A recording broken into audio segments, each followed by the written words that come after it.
Folks, welcome to an all new episode of So Bad It's Good. This is your pal Ryan, and this is your Wednesday episode. Once again, you didn't think you could do it, but you made it halfway through the week, and you got 2 more days until that weekend. So let's try to get you through to that Friday right now. We have a great show for you today.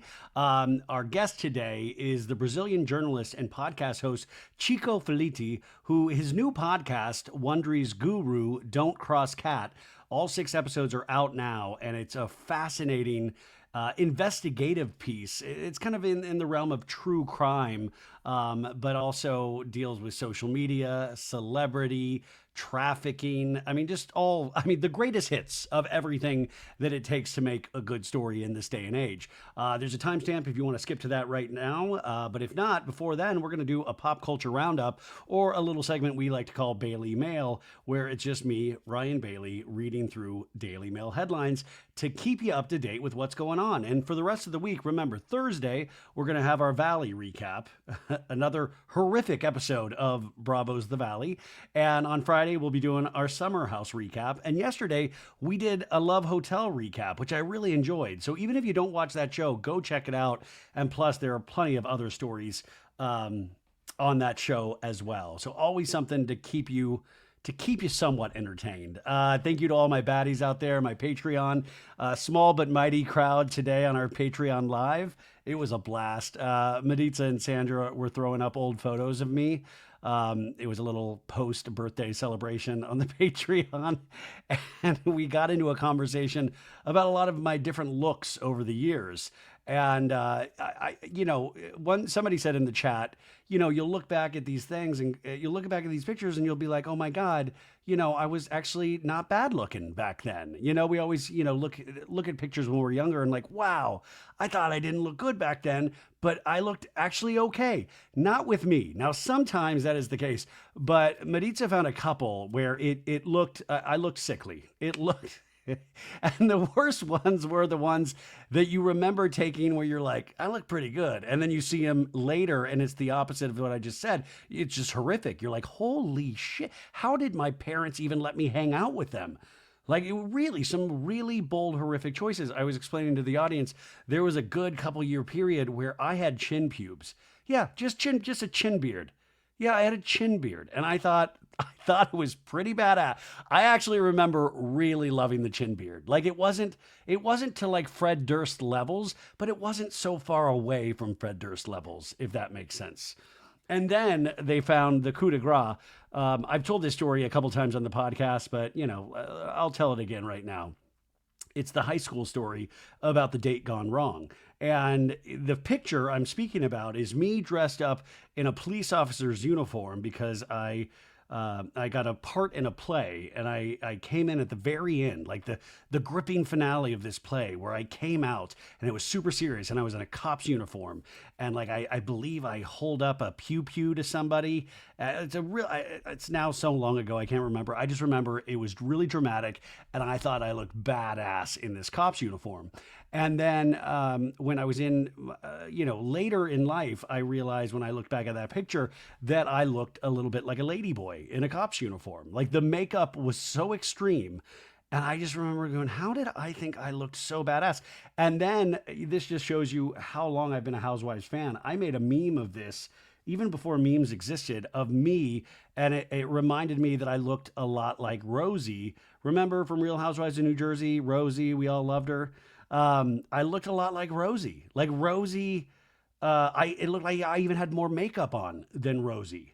And the great thing about it wasn't just humiliating that picture. The story behind that picture is sort of humiliating in its own right.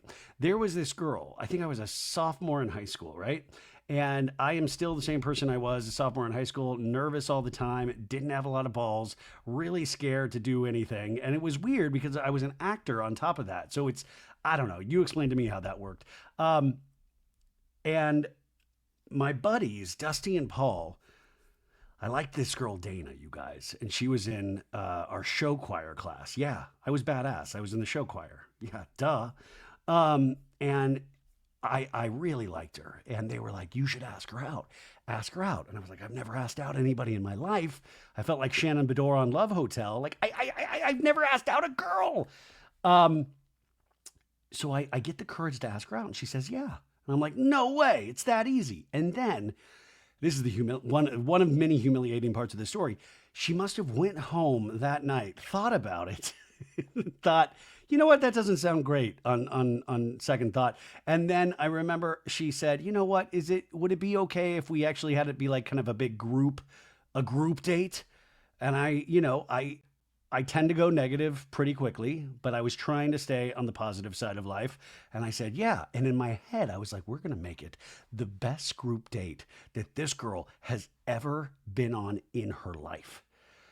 And so I had worked at the movie theater that summer, and I think, God, it was like, I had like $300 or $400 I had saved in my Wells Fargo banking account.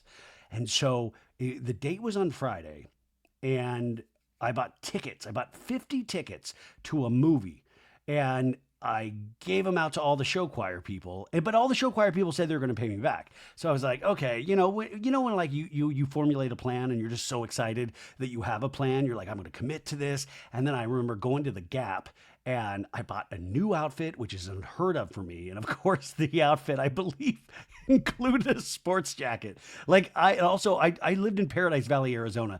There's no need for sports jackets in Arizona. Yet I wanted to look, just super spiffy. And so I got the outfit. And then this was like, I think on a Tuesday, right?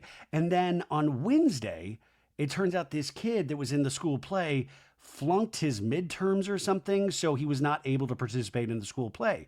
Like, I forgot this part of high school where if like you were a sports person and you failed, they wouldn't let you play in the games. Well, the same thing went for the actors, the theater department.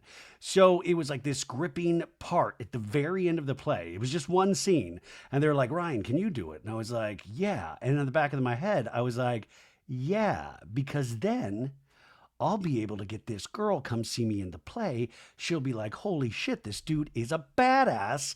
Even though I really, he's awesome in show choir already. But then she's going to see like the acting muscle. And then I'm going to take her to a movie with all of our friends. And then we're going to fall in love and live happily ever after. Like that was the thought. So I accepted this role in the play. I got fitted for this cop's uniform. And I was like, holy shit. I mean, this girl's going to lose her mind. Like a cop, I look like a badass cop. I had this big fro hair, it was just, anyways.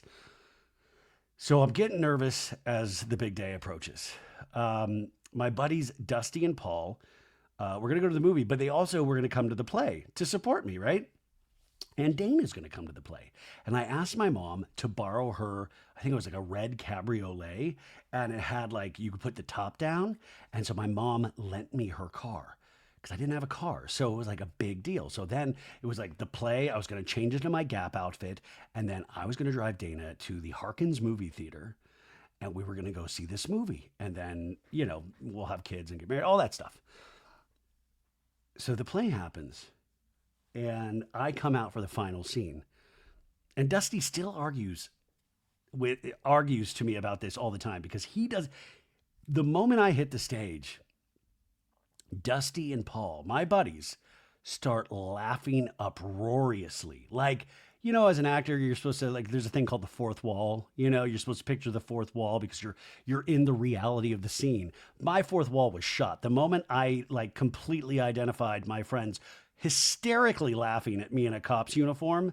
And now I look at the picture, I understand why I was in like a full, like a Harlequin doll. They're hysterically laughing. And all I keep thinking is like, oh my God, Dana's in the audience. Oh my God, Dana's in the audience. And the play ends. I'm embarrassed as hell. My drama teacher, Mrs. Colson, like I think yelled at Dusty and Paul and said that was not appropriate, blah, blah, blah. So I go change into my Gap outfit. I come out. And then it was like, okay, well, let's go to the movie. And I remember Dusty came and our friend Marissa, and they were in the back seat of the cabriolet. And I was in the front seat and Dana was in the right seat. And my music taste has always been pretty stellar. But I remember I was dabbling in a lot of musicals back then. And it was like whatever my parents had. So I remember like I was really into the Grease 2 soundtrack. Grease 2 soundtrack, which actually is still badass. Michelle Pfeiffer singing Cool Rider. Are you kidding me? And then after that, I remember listening to the Saturday Night Fever soundtrack, Staying Alive. You know, like when you're a kid, like this wasn't during the disco era, but when you're a kid and you discover like a new form of music that's like new to you, and you're like, whoa, that's pretty badass. I discovered disco. And I remember we were playing Staying Alive, and everybody was having like the best time. And I remember Dusty and Marissa, I think they were like half standing up in the cabriolet in the back, but we were all laughing, we were having a good time. And I didn't, it was a little trafficky. I don't know. I don't know. But all I remember is leaning back to say something to, I think, Dusty and Marissa. And all of a sudden, I fucking hit a car in front of me. Like I didn't stop in time. I didn't see it. And I dented this guy's back of his bumper. It was like a shitty car, but I really did some damage. And nothing happened to my mom's cabriolet. And that is the moment I realized I don't even have a driver's license with me. So I get out and I'm just like, and by the way, Dana, poor Dana, she looks like she looks shook. I'm just like, oh shit. Like everybody's dead silent. I pull over. And, years later, I've thought about this moment so many times. The guy just goes, be more careful next time. That's it. I had $50 left from all the money I'd spent on the tickets. I had $50. I was going to try to pay him off, and almost in tears. And he just said, "Be careful." And I just think about that moment all the time. Like, were there dead bodies in there? Was this like a drug mule of some sort? It made no sense. But then I'm like, I'm not gonna, So I get back in the car, and it's just silent, silence for the rest of the way. And we get to the movie theater, and I remember everybody's there in the movie. Everybody's there. The thing is sold out. And I remember everybody sitting down and there's 2 seats left. And Dana gets one of the seats, and Dana's best friend, I think her name was Nikki, gets one of the seats. And I stood at the back of the movie theater the entire time. And at one point in the movie, I got so bummed out. I just went out and bought Twizzlers. I fucking hate Red Vines. I love Twizzlers. I bought Twizzlers and a Diet Coke. And I bought like a USA Today newspaper. And I sat in the lobby of the movie theater. And yeah, that was a horrible first date.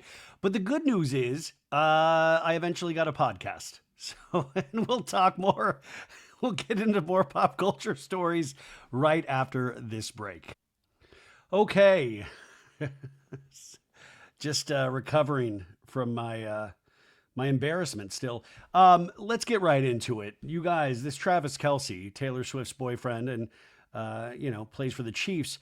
He unfollowed Ryan Reynolds this week on Instagram. And let me remind you, that these are both grown ass men. But yeah, Travis Kelce unfollowed Ryan Reynolds on Instagram, which doesn't bode well. I mean, like that's got to hurt. Because also, what are the chances that Ryan Reynolds checks his follower count every day? Like maybe he does, maybe he doesn't. I would assume he probably doesn't because maybe he does in this day and age ever since the Lively Baldoni stuff, but that's got to sting. And it's got to sting if he didn't notice. And then he starts finding out from places like TMZ of like, fuck, Travis unfollowed me?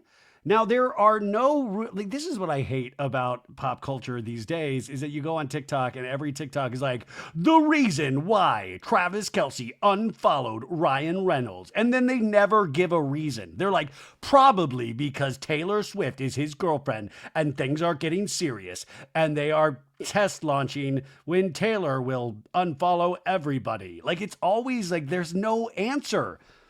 My thing, obviously it's probably something to do with the Taylor stuff and the Baldoni Lively stuff, obviously. But man, when you are talking those big pop culture celebrities, that one has got to sting. In my head, though, I like to make up reasons, and my reasoning, he just didn't like what Ryan Reynolds posted. He's like, this guy's account sucks. Where are the memes? I'm tired of the Deadpool jokes. Stop already. Like if you just got really annoyed at Ryan Reynolds.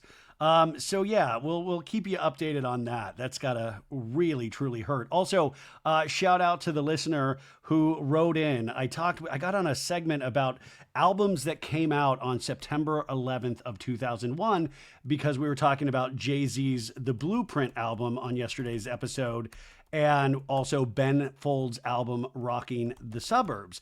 But he was quick to remind me that not only did those 2 albums come out, but also Mariah Carey's Glitter album came out, Remember Glitter, the whole movie, the whole thing? So that came out as well on that same day. And then I was like, I should have done more research. I didn't plan on talking about that topic yesterday. But then there were other albums that came out that day that were bangers. We had Nickelback, Silver Side Up came out on that day. We had Bob Dylan's Love and Theft. We had Slayer's God Hates Us All. Well, that's a very intense title, Slayer. We had the Moldy Peaches with their Peaches self-titled album. We had POD. Oh my God, I forgot about POD with Satellite. I mean, there was just a huge amount of albums. Ozo Motley released an album. Dream Theater, John Hyatt, Leon Russell, Ravi Shankar. What? Wow, there was a lot of albums released on 9/11. But anyways, shout out to that listener. Thank you for keeping me honest and actually reminding me that that album came out. Okay, so for the Valley recap, we're going to go over Kristen Doute's baby shower, so that'll be on Thursday. And now let's get to the Daily Mail headlines to see what mess we can find on the Daily Mail. This is a big one here. I'm not a big sports guy. I know that shocks everybody out there, but this Bill Belichick, he used to be the coach of the New England Patriots, right? And he says it was a mutual decision for him to leave between Robert Kraft, the owner, and himself. But Robert Kraft said that he fired this dude, right? Well, Bill Belichick now is potentially, I think, going to coach college football. But the big thing in Bill Belichick's life right now is that he has a girlfriend that is 50 years younger than him. She is like 25 years old. Her name is Jordan Hudson. And they did an interview, I believe it was CBS this past weekend, or Bill Belichick did, because he has a book coming out. And first off, you know that this girl is making some big changes in Bill Belichick's life. Now, I'm not even a sports football guy, but I knew who Bill Belichick was. And he always really scared me. I'd see him at press conferences. He'd give like 3-word answers. He'd be really gruff all the time. Well, this Jordan has softened him a little bit and has made him look, dare I say, in his late 60s and not the 75-year-old man that he actually is. But you could tell she must have told him what to wear for the outfit. And he's in this like sweatshirt that like on a younger person would look all kind of dope and like Urban Outfitters kind of esque, and it has like holes and tears in the sweatshirt. But for him, it looks like he's my grandpa about to take me fishing, or doing lawn work with my grandpa. Like that's the vibe. And the interviewer, God bless this dude, poor guy, is asking questions about his relationship because everybody's fascinated with it. And she's to the side and she's like, not answering that. Not even, there's no intonation in her voice. Not answering that. Moving on. Not answering that. And Bill Belichick just kind of sits there. Like he looks legitimately like a hostage. And that's wild because we all thought it was disgusting that he was dating a 24-year-old woman, being a 75-year-old man. And now we're realizing he potentially is in a hostage situation. And to that, I say, Jordan, get yours, man. Get your bag. But it is so weird. And then the Daily Mail, their front page story is Bill Belichick's icy response to friends staging dramatic Jordan Hudson intervention. So Daily Mail is reporting that there has been an intervention of Bill Belichick's friends. Wouldn't it be great if Tom Brady was a part? Come on, Bill, please, Mr. Belichick, please, you've got to dump this lady. And she's a very pretty woman, but also I'm like, God, you got to imagine that they're like she makes them watch like The Valley or Secret Lives of Mormon Wives, or like she might be Bachelor Nation, and Bill Belichick's now like, this Jax guy, he's an asshole. But you've got to watch this interview because it is so uncomfortable. Now, the other thing I want to point out that the Daily Mail has started doing, and I think this is criminal, because Daily Mail, I get a lot of entertainment news from them, but they always misspell things in their articles. It's insanely partisan, like laughably partisan. And then they have done this new thing now where there's Daily Mail Plus. And they want you to pay for extra articles like this one. And so they're like, try it now for $0, then just $1.99 a month. Daily Mail, I'm not doing it. I demand the free articles. The fact that you have Daily Mail Plus, what a slap in the face to nut jobs like myself who just are looking to get some trash news from your website. So anyways, this is Bill Belichick. I've just never seen. Someday they're going to make a Lifetime movie of this romance, but I love the thought that his friends threw an intervention to get him away from her. So that was great. Also, we had news today. Freakier Friday, the Freaky Friday sequel, starring Jamie Lee Curtis and Lindsay Lohan, will be coming out, I believe, this summer. But we found out today that Jodie Foster, who was in the original Freaky Friday, because remember, the Lindsay Lohan film that we all love was a remake of the Jodie Foster film Freaky Friday, and she was offered a cameo in the sequel, and she turned it down, folks. You will not see a Jodie Foster cameo in that. Which, by the way, Jodie Foster, one of our greatest living actors. But it would have been amazing. Like Lindsay Lohan has really done it. She's kind of come full circle. I didn't think she could do it, but she did it. She's great. Now, this Monday is the Met Gala. What are you guys going to wear? Are you going to be watching? It's going to be, I can't wait. We'll probably do some full fashion recap on the show like we do every year, even though I'm a year older and I still know close to zero about fashion. But who are we going to see? Are we going to see Timothy and Kylie there? Are we going to see any reality stars there? I doubt Anna Wintour would ever let that happen. But it's always fun to speculate what we're going to see. Will all of the Kardashians be there? Will some of the Kardashians be there? Will Alabama Barker be there? Will Bad Baby be there?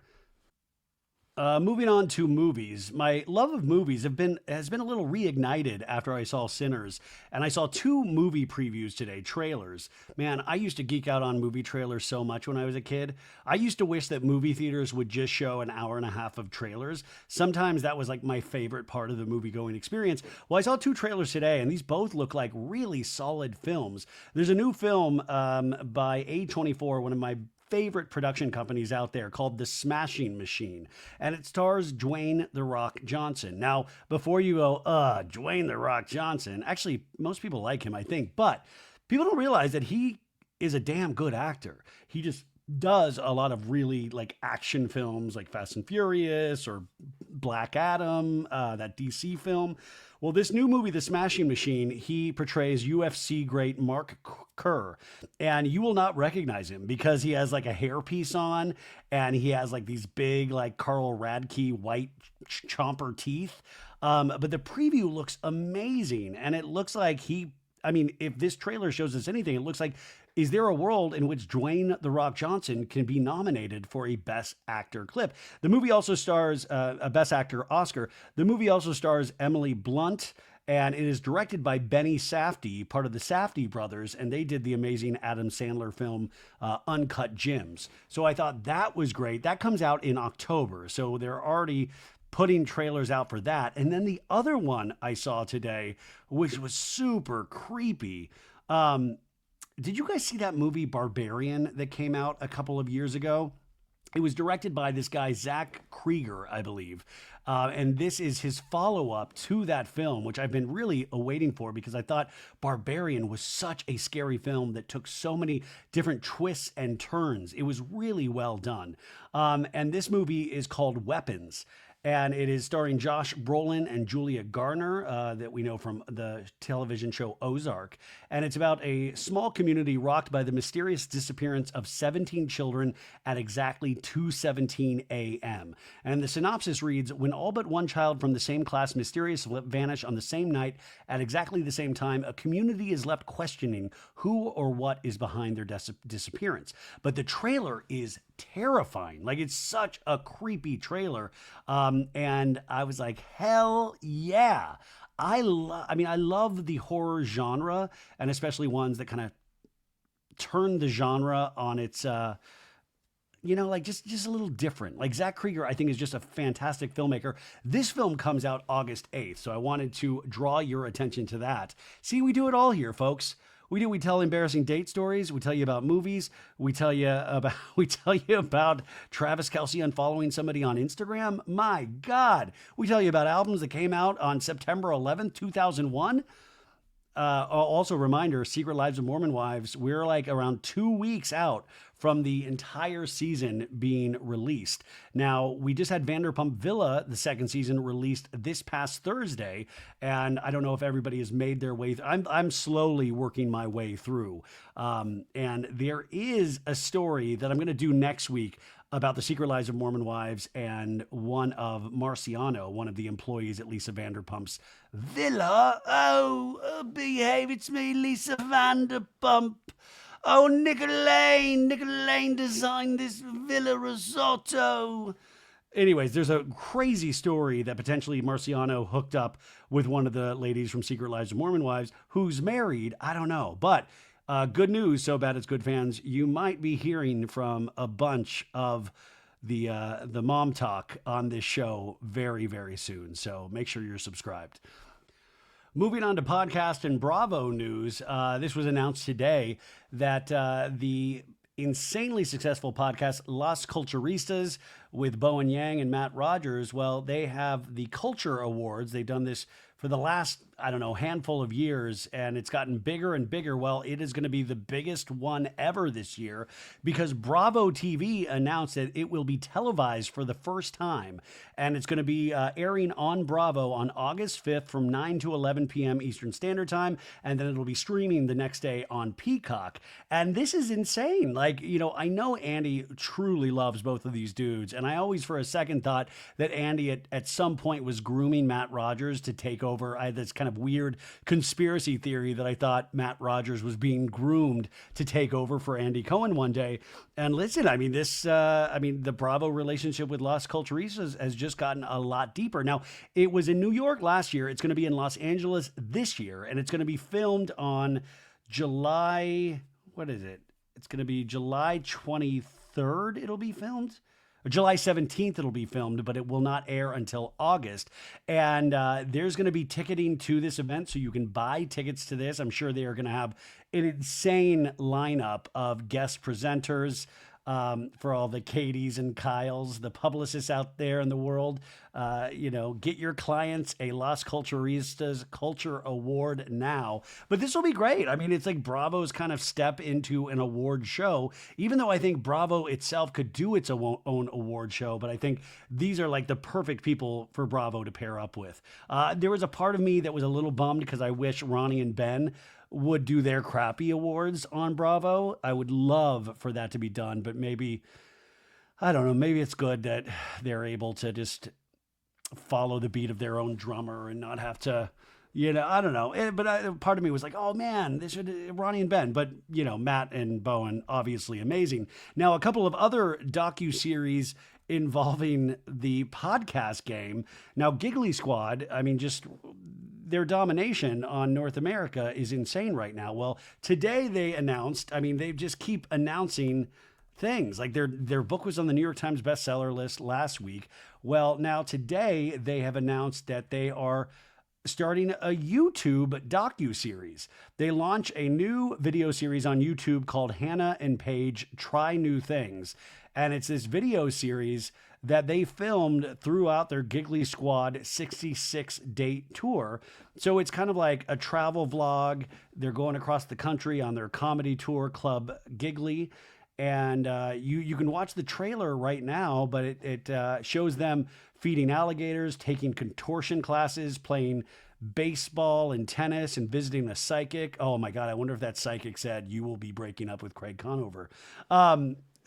So that's all going to be included in this. So it's like its own little docu-series. If you were a fan of the Smartless podcast, they did a docu-series on Max a couple of years ago, and it was filmed in black and white. I thought it was fan-flippin-tastic. I cracked my ass. I mean, just Jason Bateman and Will Arnett going at each other. I mean, just hysterically funny. So I hope it is in the vein of that. And now another podcaster has a docu-series or a documentary coming out, and that is the daddy gang herself, Alex Cooper. She made the announcement today. Oh, it's a new Hulu docu-series called Call Her Alex. And this series is going to debut at the Tribeca Film Festival on June 8th. And then the Hulu premiere is coming out on it'll be out on June 10th. It is 2 parts, and it's going to follow Cooper in the lead up to her first tour. And the official logline says the doc looks at her early years as a self-conscious kid growing up in Pennsylvania and charts her rise from a 24-year-old woman with a sex and dating podcast to the CEO of a media empire in just 6 years. I hope they interview Sophia Franklin for this docuseries. Anyway, she says, I've shared my life with the Daddy Gang since I started Call Her Daddy, but this documentary series takes it even deeper. It's a behind the scenes look at the moments that shape me, the raw, the messy, the personal stuff I've never felt comfortable sharing until now. My hope is that by bringing people along for this part of my journey, they'll feel both more connected to my life and more empowered in their own. Could you imagine if I watch this and it fixes all of my life's problems? Listen, I will watch anything that's a docuseries. Like, legitimately, I'm not even joking. Like, you could take somebody I truly hated, and if they did a docuseries, I would probably watch it, and I'd probably dig it, because I just love the format. So those are two new things to keep on your radar.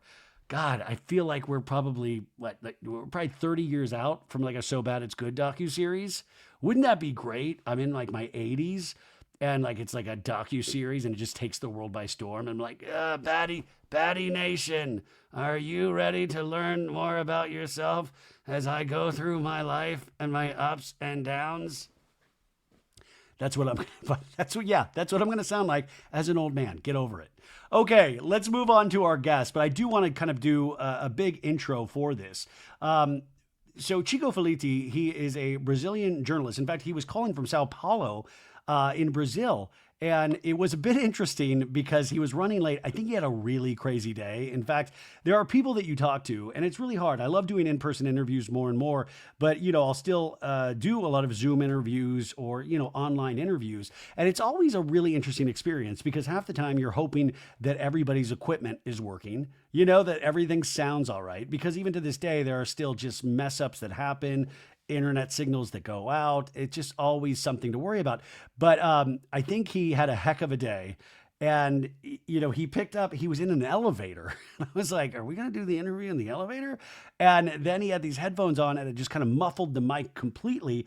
And I think he was in like the lobby of where he lived.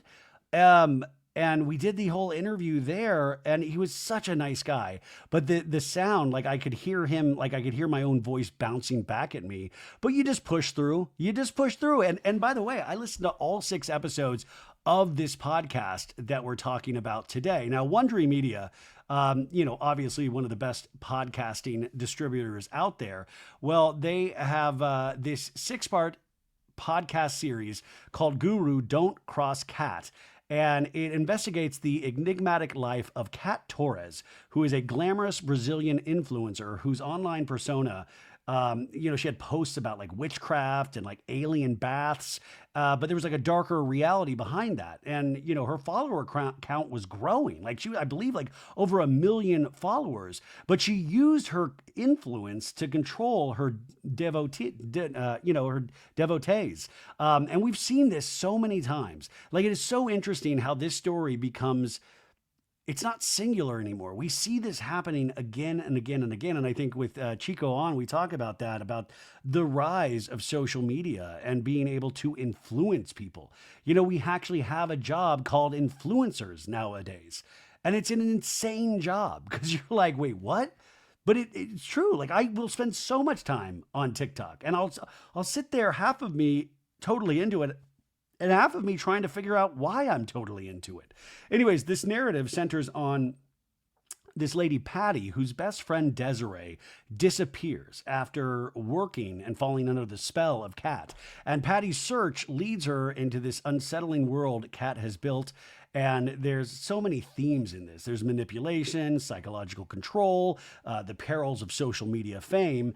And you see that Kat was like this shy girl in Brazil, and then she kind of became this self-styled guru who moved to Texas. I mean, there were even rumors that she was dating Leonardo DiCaprio, and explores how her past traumas may have fueled her desire for power and control. Now, this podcast is based on the hit Brazilian podcast called A Coach. And Wondery has been Chico. And by the way, Chico, this guy, he's huge. I mean, like in terms of Brazil and the work he does. And we actually kind of had a little bit of an interesting part of the conversation towards the end, talking about how podcasting changed his life. And talking about like kind of these little avenues, these little stories that he likes to highlight. And I think that's so fascinating, being able to do this kind of work. And I love people that really give it up for podcasts, say like, I love working in this form. Now, like everybody, because we even talk, I say, is this going to be made into a docuseries? Because it obviously you can visualize it. And he said, obviously that is always going to be there, but I love the fact that this was a podcast first. And I just want to give you a couple of examples. We are so inundated with stories like this one, like Kat Torres's. And I was just trying to remind you of all of these ones that we've been hit with in the last 6 years. We had Anna Delvey, remember, AKA Anna Sorokin. And she posed as a German heiress in New York City. She was scamming banks, hotels, and elites out of hundreds of thousands of dollars while she was trying to launch this arts foundation, which, was fake. It was all, she was living at this hotel. She was like, it was just a whole mess. And she ended up serving prison time for this. You can watch her story on Netflix's Inventing Anna, but there's also a podcast called Fake Heiress about her. And also she was just on Dancing with the Stars last season.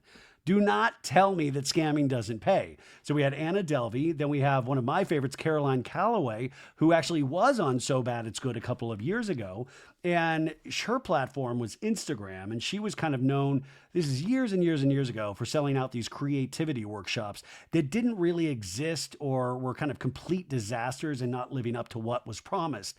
And then she also kind of gained notoriety after her former friend and her ghostwriter exposed her in this viral essay. God, I remember reading that. Was that for The Cut? I just remember reading that essay at the time.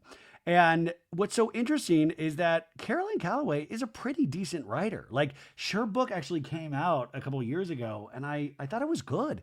I mean, she's a very interesting persona. By the way, Caroline Calloway, I just noticed she's on CAMEO. If you want a cameo from Caroline Calloway, she's right there. But, I think she was very self-aware of her persona, and she kind of leaned into it, and she kind of turned chaos into this brand. Which, by the way, where's Caroline Calloway on Dancing with the Stars already? Now, one of my recent favorites, we have Billy McFarland, who started Fyre Festival. And Fyre Festival was just a disaster, trying to promise rich people a huge concert on an island with models and influencers. And what they got was cheese sandwiches, FEMA tents, and no bands. And he served jail time for this. And then he just tried to do Fyre Festival 2.0, and it all fell apart a couple weeks ago. And now this week, he announced that he is selling Fyre Festival, the brand. Like, you can buy the name Fyre Festival. He says, it's tainted. I don't want it anymore. Dude, you are lucky that you are not going back to prison. Like, in fact, there's still probably a way he'll find a way to get back to prison. So that's Billy McFarland. Then we had Teal Swan. Teal Swan, her platform was like YouTube and Instagram, and she was a self-help spiritual guru who drew a lot of criticism for like a cult-like following. And she had some really, really weird views on trigger warning on suicide and mental health. There's a fascinating Hulu docuseries called The Deep End, which I thought was so good. I talked to the director on So Bad It's Good years ago, but I loved this docuseries about Teal Swan. And I think there's a podcast called The Gateway about her. I think she's probably out there still doing her thing, but that docuseries freaked me the hell out. And then we had Belle Gibson, and her platform was Instagram and wellness apps. And she claimed she cured her terminal cancer with holistic health methods. She built a wellness empire and published a cookbook, and it was all based on lies. And this is the Apple Cider Vinegar Netflix series that was just released. So crazy story there. Sarma Melangalis, she was the person behind the docuseries Bad Vegan on Netflix. She was a celebrity vegan restaurateur who claimed she was manipulated by her partner into draining her restaurant's funds because this gentleman promised immortality for her dog. And by the way, watch Bad Vegan. I think it's 2 parts. It's really kind of a really horrific, sad story. But yeah, like, and what's so sad, her dog, I noticed, passed away last year. So rest in peace to that good boy. But it was a very interesting story. And Sarma, I know, is still out there. I think she's trying to open another restaurant again. But just another kind of, the real life is crazier than fiction. And then Danielle Miller, her platform is Instagram, and she was somebody that flaunted a lavish lifestyle on Instagram while allegedly stealing identities to commit COVID relief fraud and racked up nearly $1 million in luxury purchases. And so, yeah, that's it. And then also I was just thinking of that Guru Juggett from the Breath of Fire docuseries that came out on Max last year. And we had those directors on the show. But I was just thinking about how many of these I recognized or even covered on the show. So Kat Torres was completely new to me. I came into this completely cold, listening to all 6 episodes, which you can do on any podcast app, or if you want to listen to it without commercials, you can get it on the Wondery Plus app. I don't know how much that is a month, but you can listen to it without commercials. And I noticed there were 2 bonus episodes delving further into the aftermath of the story. So that's it, folks. Have the best Wednesday ever. Come back on Thursday for what I'm sure will be an insane recap of the Valley. Those recaps are always insane because we have to laugh so we do not cry about how insane the Valley is. So here he is, the journalist and podcaster Chico Feliti, and I'll talk to you on Thursday. Bye.